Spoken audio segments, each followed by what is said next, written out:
So let's go through the tutorial and create a new app. Ember CLI provides a standard project structure, a set of development tools, and an add-on ecosystem or system. This allows Ember developers to focus on building apps rather than building the support structures to make them run. From your command line, a quick Ember help shows the command lines available. So Ember-help. And for more information on a specific command, type Ember help and the name of the command. There's generate and guess see what serve says. Cool. So create a new app. We're going to use the new command in preparation for the tutorial. In the next section, you can make an app called Super Rentals. So let me stop this app. Ember new super rentals.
Okay, cd into it, Ember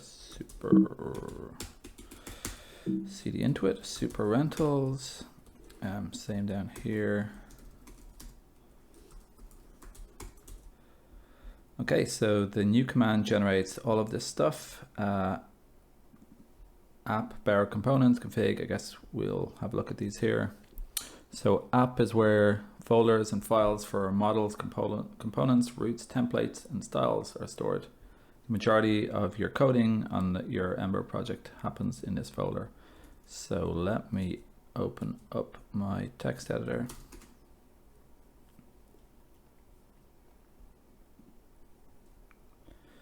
So we can see the app folder here. It's got components, controllers, helpers, models, routes, styles, and templates, and some other stuff. Bearer components and bearer JSON. So bearer JSON is here, and bearer components.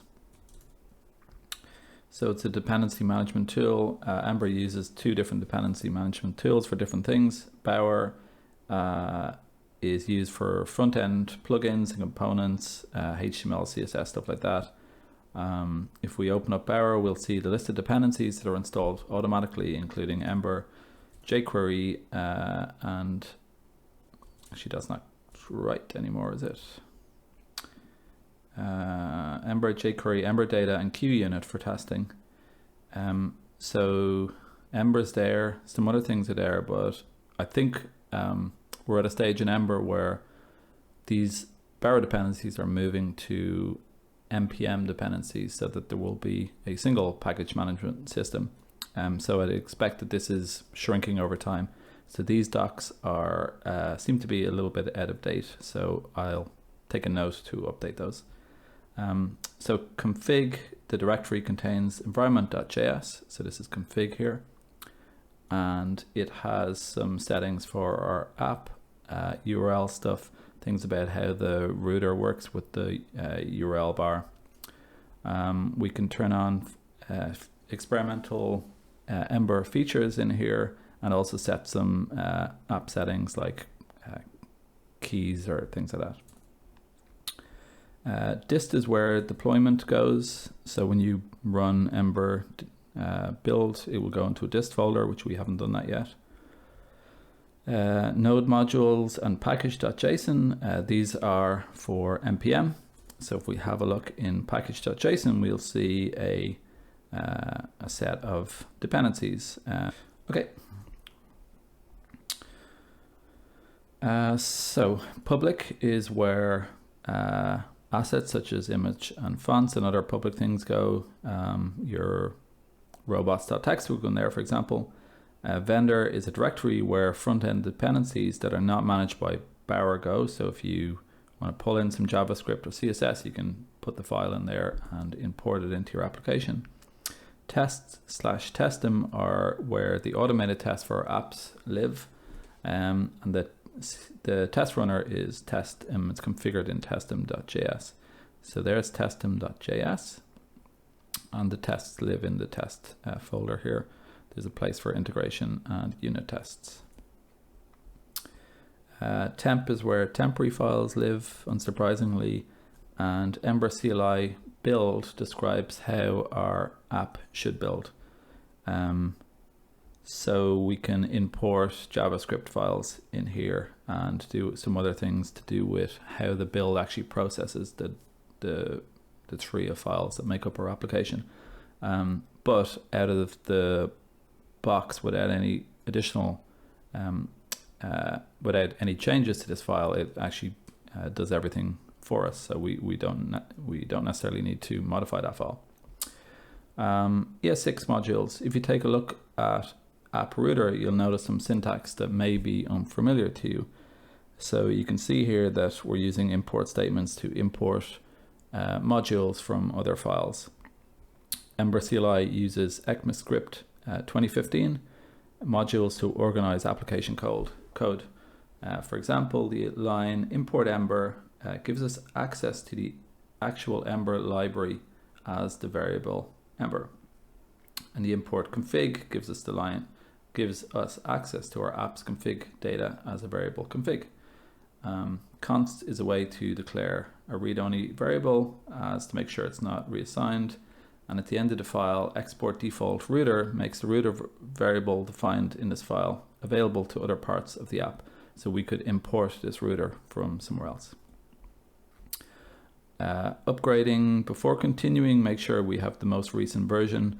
If the versions of Ember and Ember data in Bower are lower than the version number in the upper left corner of these guides, 2.5, update the versions in Bower and run Bower install. So we're on 2.5. The development server, once we have a new project in place, we can run Ember server or Ember-s.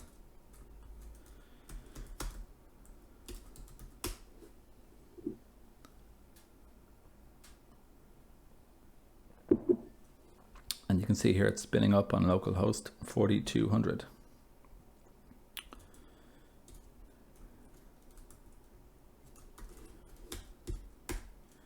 Which is this here. Okay, so next one is routes and templates. To demonstrate the basic setup and processing of an Ember app, this section will walk through building an Ember application for a property rental site called Super Rentals. We will start with a home page, an about page, and a contact page. Let's take a look at the application from the user perspective before we get started. We'll arrive at this home page, which shows a list of rentals here, and then we'll be able to navigate to an about page and a contact page. So let's make sure we have a fresh Ember CLI app running. Well, we've already done that. Before we start building the 3 pages, we're going to clear out the contents of app templates application and only leave the outlet code in place. And we'll talk about more of the role of application file a little later. So let's do that. Application, so we want to clear this out. Just leave the outlet. Oops. Okay, and go back up the top. Okay, now let's start building our about page. Remember, when the URL path about is loaded, the router will map the URL to the root handler of the same name. So about.js will be the root handler, and it will load a template. If we run Ember help generate, we can see a variety of tools that come with Ember for automatically generating files for various Ember resources. So that is Ember help generate. So there's a lot of things here we can generate.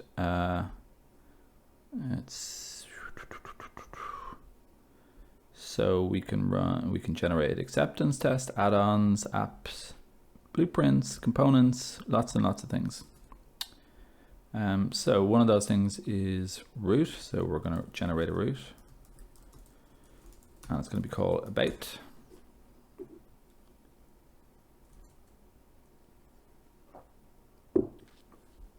So it generates a bunch of things, a root handler, a template, and it modifies the router to add the about root. And it adds empty test for us. So let's open up the router and we'll see that the generator has mapped out a new about root for us.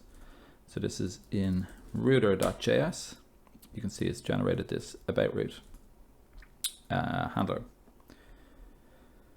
It's generated an about root which maps it to a handler. By default, the about root handler loads about.hbs template. This means we don't actually have to change anything in the root about file for the template to render as we want. With all of the routing in place, we can get right to work on coding our template. For our about page, we'll add some HTML. So let me do that. So this is going to be in app templates about.hbs, and I'm just going to paste in that HTML. So run Ember serve, which we're doing, and go to localhost 4200/about, which is our new root. And there we can see an amazing, beautifully crafted website. So let's do the same for contact root. So generate contact, and it's done the same as before. And in the template, we can add this HTML. So this is in contact.hbs in the templates directory.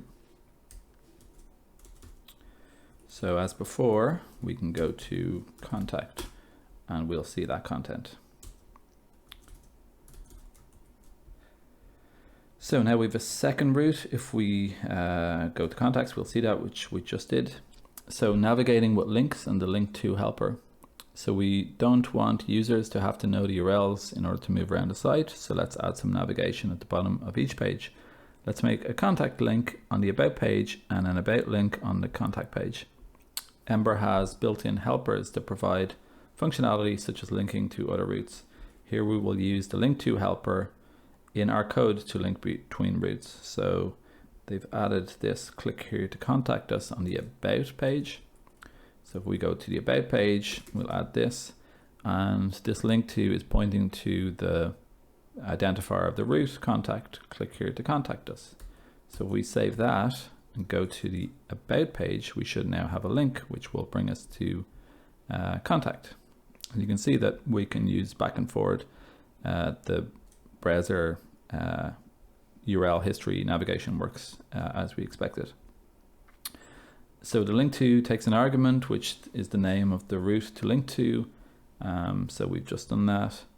Now we'll add a link to a contact page so we can navigate back and forth. So this will link to the about route from the contact page. And if I save that, now we can see we can link between those two pages. An index route. With our two static pages in place, we are ready to add our homepage, which welcomes users to the site. Using the same process we did for our about and contact pages, we will generate a new route called index.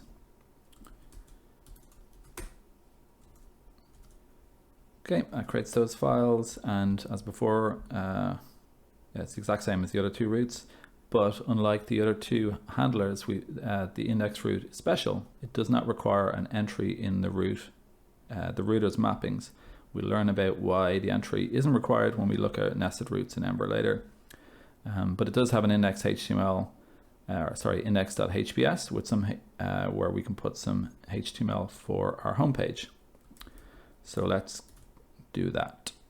So in app templates index, we'll put in this, which is some text and two links to about and click here as we saw before.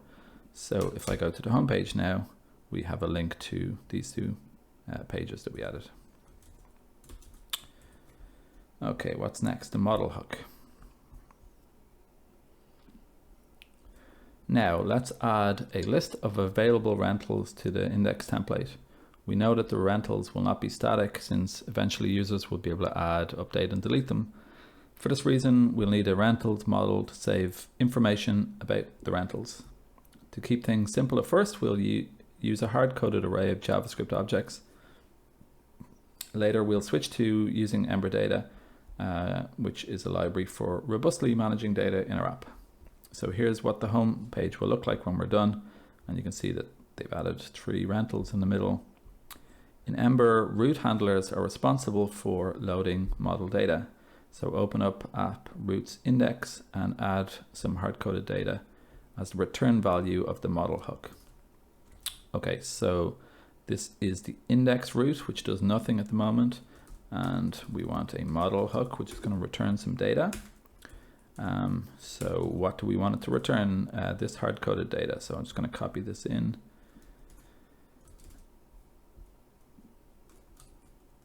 Here. This should probably be a let, because there's no need to use var unless you're in a strange situation.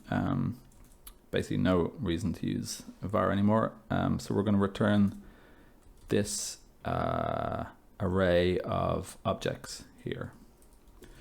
Return rentals. We should probably update the docs as well for that to be a let, because there's no reason to use a var there. So here we are using the ES6 shorthand method definition syntax for model. So it's the same as writing model function. By the way, if you want to check this, you can go to the Babel website and go to try it out. And we could say a is equal to an empty hash, and it's going to have a model function which returns an empty array. And you can see on the right hand side that that actually results in a normal function as you would normally declare it. So Babel is used in Ember CLI to transform our code into JavaScript that browsers understand, because they don't support, not all of them support this new syntax yet. So that's how it works. So this is basically just a simple function, as you might have done before. So the model hook, the model function acts as a hook, meaning that Ember will call it for us during different times in our app. The model hook we've added to our index route handler will be called when a user enters the index route. So we can determine that. We can log out hello from index route. And if we open up DevTools, we should see, if we go to the home page, that it says hello from the index route. And we could obviously instrument the other routes the same way. If we go into about and go back in, click back, you'll see it says hello from index route again. The model hook returns our rentals array and passes it to the index template as the model property. So yeah, whatever is returned here is the model for the template. So let's switch over to the template. We can use the model data to display our list of rentals.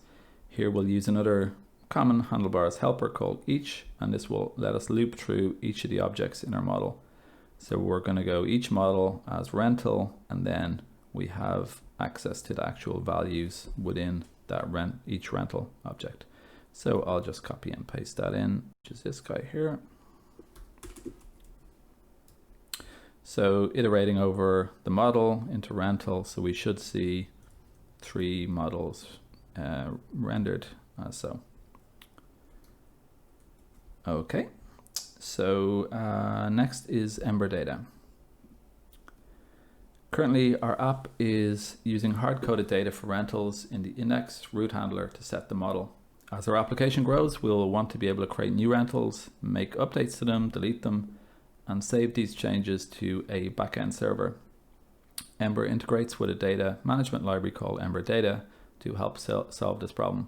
So let's generate our first Ember data model called rental. So that's Ember generate model rental.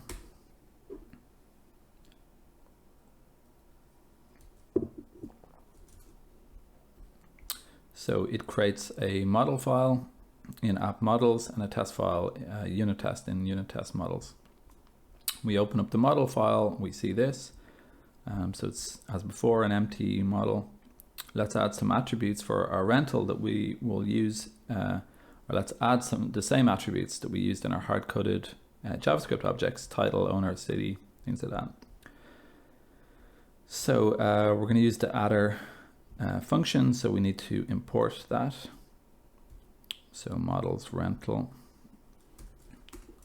and then we define them. So defined like title is an adder, and I'll just copy in the others.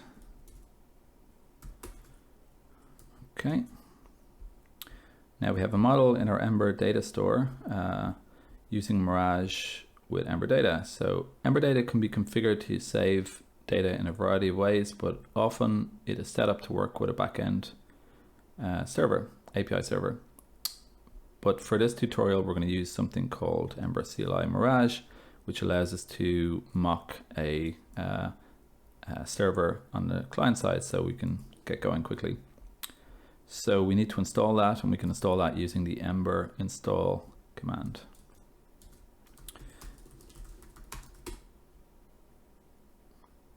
Okay, might take a minute.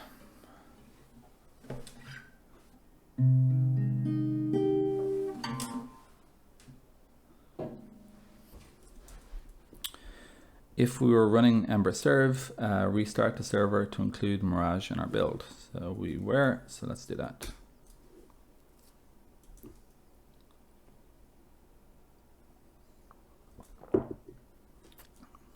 I just noticed I'm using Ember server and they're saying Ember serve. I wonder if both work. Probably. Let's try it.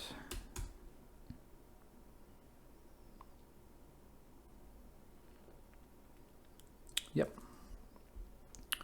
So now let's configure Mirage to send back our rentals that we had defined above by updating app Mirage config. So I guess Mirage, which I actually have never used before, creates this folder. In config, we want to define a route, I guess. So yeah, it looks like you can define routes and return data. So here we're defining /rentals, and we're going to return data in this form. So let me just copy all of this in.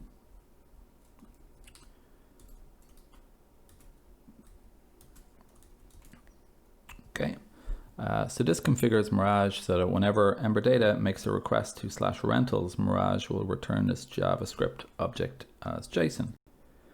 So updating the model hook. To use our new data store, we need to update the model hook in our route handler. So in app routes index, instead of returning this hard-coded data, we're going to find rentals from the store. So this is the Ember data store. Return this.store.find find all rental. When we call find all rental, Ember data will make a get request to /rentals. You can read more about Ember data in the model section, so we'll come to that in a subsequent video. Since we're using Mirage in our development environment, Mirage will return the data we've provided. When we deploy our app to a production server, we will need to provide a backend for Ember data to communicate with. So if we reload the app, we can see that it's actually showing the data.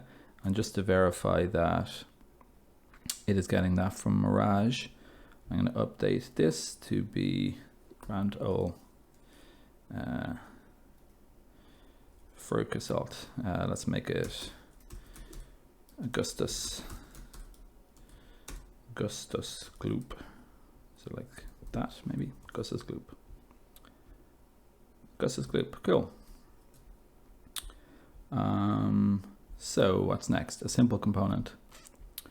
As a user looks through our list of rentals, they may want to have some interactive options to help them make a decision. So let's add the ability to hide and show an image for each rental. To do this, we'll use a component. So let's generate a rental listing component that will manage the behavior for each of our rentals. A dash is required in every component name to avoid conflicting with a possible HTML element. So every component needs a dash in it. So let's create this Ember generate component rental listing.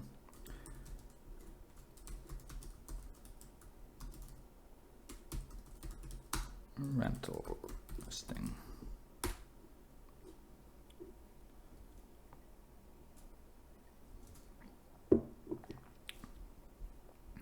A component consists of two parts: a handlebars template that defines how it will look. So this is in rental listings.hps. So templates, components, rental listings.hps, and a JavaScript sorts file that defines how it will behave, and that can be found in app components rentals listing. Our new component will manage how a user sees and interacts with a rental. To start, let's move the rental display details from a single rental from the index.hps template into a rental listing template. So this is from the index. We'll move this here into the template for a rental listing. I'll just replace what's already there. In our index template, let's replace the old HTML markup within our each loop with our new rental listing component. So yeah, if we reload the app now, or if we have a look what's there, it's still iterating over it, but we've removed the content. So in index.html, we can call into our, we can create a component for each rental. So this is called rental listing, and we need to pass in rental equals rental unit, each model as rental. Okay, so rental equals rental. So this is us passing in the rental object into the rental model into the component. So this should be all we need to see our data again, which we do.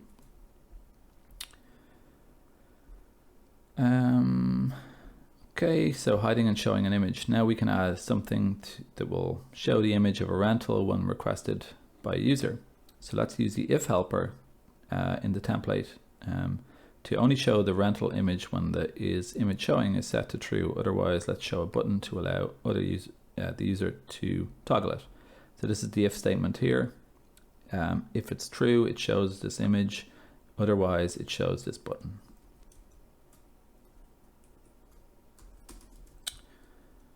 Okay, so this is going to be default because we haven't defined this thing. So we should, when we see the page, it should have a button that says show image, which doesn't do anything right now. So the is image showing value comes from our component's JavaScript file. In this case, rental listing. Since we do not want the image to be shown at first, we set it to false. So this goes into the JavaScript for the component here. If I set that to true, by the way, you'll see that if we reload the app, that it will show an image. Okay, but we're going to set it to false. To make it where clicking on the button shows the image to the user, we will need to add an action that changes the value of is image showing to true. So let's call this action image show. So you can see here that we're adding the with the action helper to the button to say when you click it, it will invoke the image show action in the component. Okay, so when we click show image, it will run the action image show. If I actually try that now, I think we'll get an exception because it's saying that this component has no action handler for image show. Generally, the error messages in Ember are very helpful. So if you ever come across a place where something's going wrong and you're not getting a good error message, that's probably something that the community would be interested in improving. So clicking the button will send an action to the component. Ember will then go into the actions hash, which is this thing here, and call the image show function. So let's create this function and set the is image showing to true on our component. So in here, we're going to create an actions hash, which is where all our actions will go. This action is called image show, and it's a function, and we're going to set the is image showing to true. So when we click the button now, we should see the image for a particular rental. Okay, so we should also let our users hide the image. So in our template, let's add a button with an image hide action. So this is going below the image that we're showing right here, and just like image show, it'll call image hide. So we know how to implement image hide now, because it's just going to do the exact same thing as this, except instead of true, it will toggle it to false. So if we reload the application now, we should be able to toggle these things. Cool. Now our users can toggle images. Great. Handlebars helper. So far, our app is directly showing the user data from our Ember data models. As our app grows, we'll want to manipulate data further by presenting it to our users. For this reason, Ember offers handlebars template helpers to decorate the data in our templates. So let's use a handlebars helper to allow our users to quickly see if a property is standalone or part of a community. So to get started, let's generate a helper for rental property type. Ember generate helper rental property type. Okay, and it puts it in app helpers, and as before with other things, it creates an empty unit test for it. So there's some boilerplate from the generator in the helper, which is this here. So let's update our rental listing component to use our new helper and pass in rental type. So this is the change here. Instead of just rendering rental type on its own, we're now passing it to this helper, and this helper will render whatever it is designed to do. So this is in type. So instead of rental type, we call rental property type. So I think if I reload this, it's going to look the exact same, because the default implementation of the helper here is to just return the value that was passed in. So it's not doing any work at the moment. So ideally, we'd like to see type standalone estate for our first rental property. And if we have a look at the data, let's see why that is. So this is in Mirage, which is Mirage here. Okay, so we have a type estate and a type condo and a type apartment. So I guess that's what the helper is going to deal with. So let's update our helper to look if the property exists in the array community property types, which is these guys here. And if so, we'll return either community or standalone. Okay. So into our helper.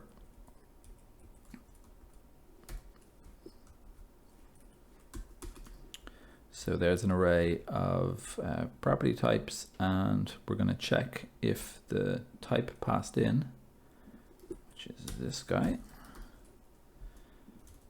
if the type passed in is a community property type, return community, otherwise standalone. So I'll just paste that in. And if I reload the app, it should say standalone or community. Cool.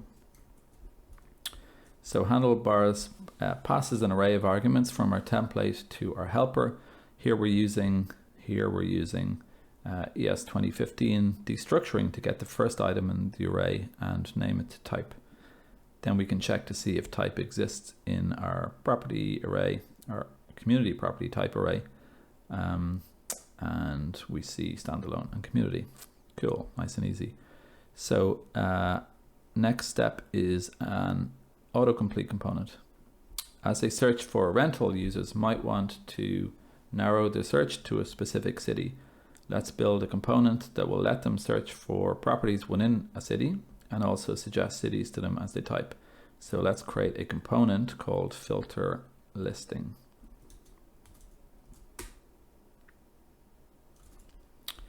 As before, it creates some files. The handlebar template should look like this.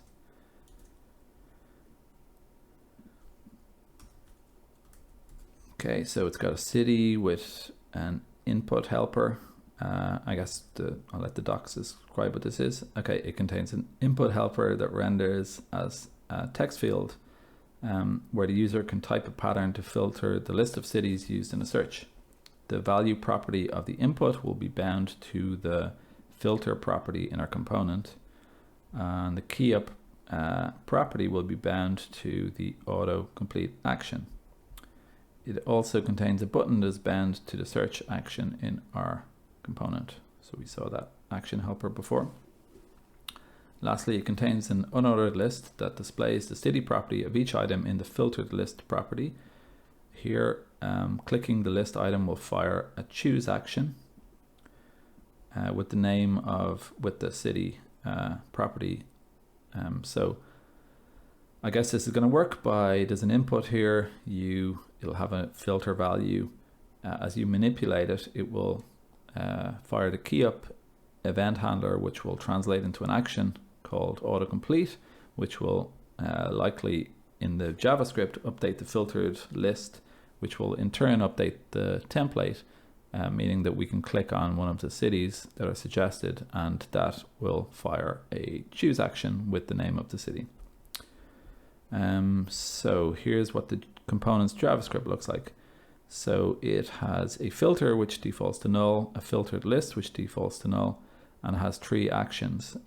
Autocomplete. So autocomplete, as we saw, is called when someone presses a key. So it gets the filtered value, which is bound to the value here. So it's auto updating. So if someone types in the letter A, the autocomplete will be fired, and it will get the value A from filter, and then it will call autocomplete, which I guess we'll see soon. There's also a search, which will perform a search with the filter, and choose sets the filter to the city. Okay, so let's put that in our filter listing component JavaScript.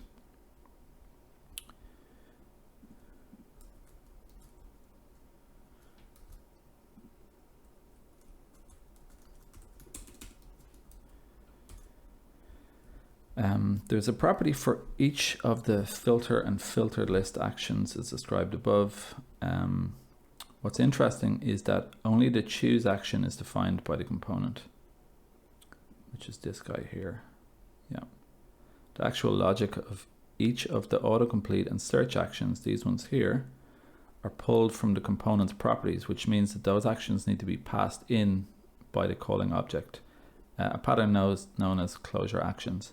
So yeah, none of the implementation of these two actions exists within this component, but it is part of the API of this component that you can actually pass in those functions to say, here's how I want you to behave with autocomplete, here's how I want you to behave with search.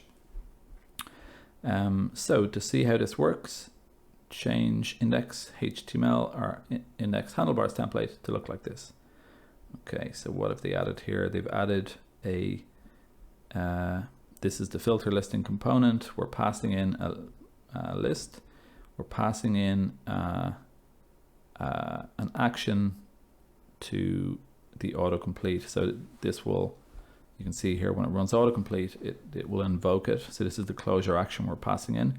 Same with search. So it means those actions are going to live in the scope of where our template is, and we'll pass them into the component, meaning that the component is generic and can be reused in multiple places with different handlers for what autocomplete and what search mean. And then we iterate over the rental unit as before. So I think probably that this is the only thing that was added to our index.html. Index.handlebars, right? So it's, hope you find a place to stay in here. Okay. Yeah, let's do that.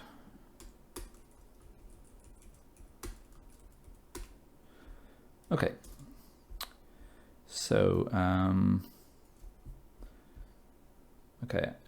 so the application doesn't load at the moment because I guess there's some more work to do. We're currently passing in 2 actions into the component, which we haven't actually defined yet. So I guess that that's the next thing coming. We've added the filter listing component to our index.hps template. We then pass in the functions and properties that we want in the filter listing component, so that the index page can define some of how we want it to behave. And the component can use those specific function and properties. For this to work, we need to introduce a controller into our app. Generating a controller is done as follows: Ember generate controller index. Ember generate controller index. So this is where we're going to define these autocomplete and search actions that we pass into the component. So now define your controller like so. So this is a controller. It's got an empty or a null filtered list, and it's got 2 actions: autocomplete and search. So let's copy that into controllers. So this is in app controllers index.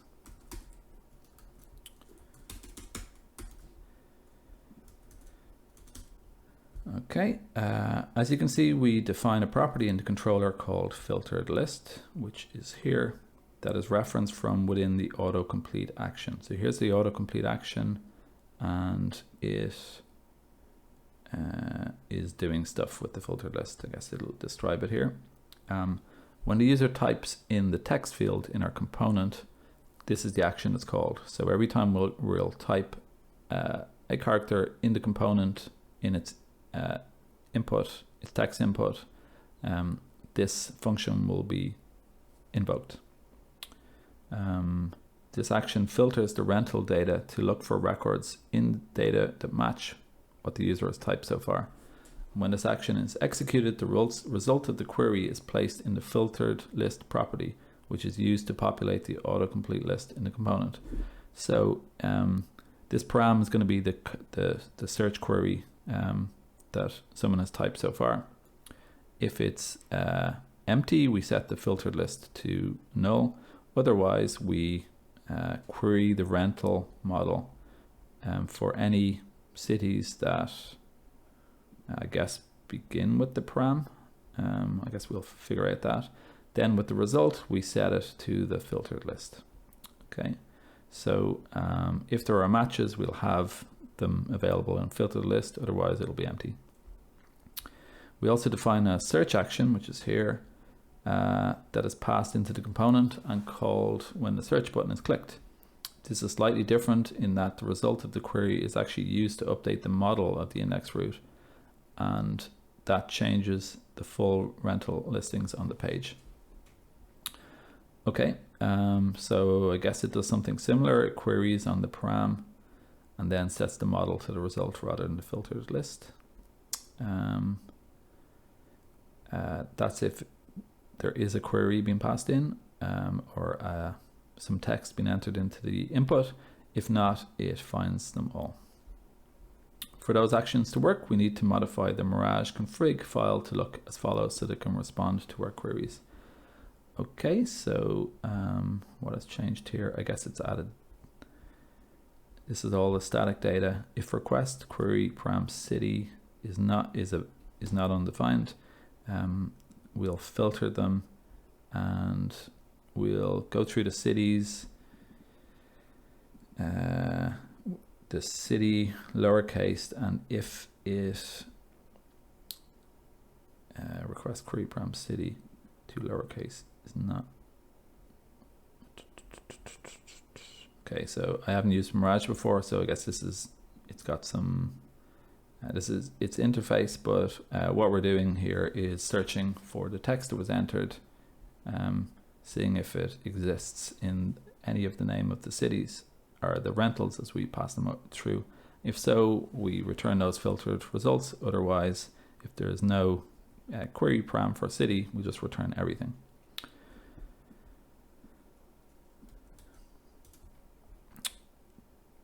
So this is in here after the array. Yeah. So if you were building this for real, this would obviously be your backend API would be filtering based on some query passed in, and it will return a set of results that will react to the query params that are passed in. So with these changes, users can search for a property in a given city with a search field that provides suggestions as they type. Okay, so now we have our drop down. So if I type in San, you can see it's filtering, and if I click one of these, it sets it to the value. If I click search, it will restrict it. So we want to see Seattle, click search. Cool. So what's next? Deploying. To deploy an Ember app, simply transfer the output from Ember build to a web server. This can be done with standard Unix file transfer tools such as rsync or secure copy. There are also services that will let you deploy it easily. So one of these is Surge, which I've never used before, but let's try it. It allows you to publish any folder on the web for free. Cool. To deploy an Ember application, you can simply deploy the folder produced by Ember build. So let's run Ember build first of all. Okay, and while that's happening, we need to install the Surge Ember CLI package.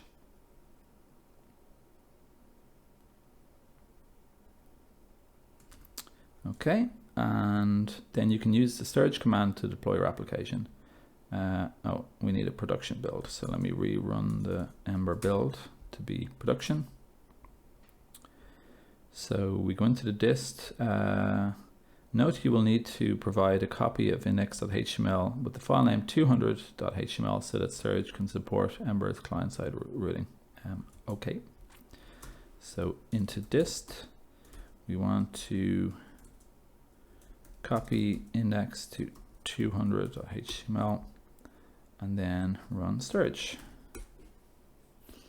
Oh, I gotta create a username and password. Okay.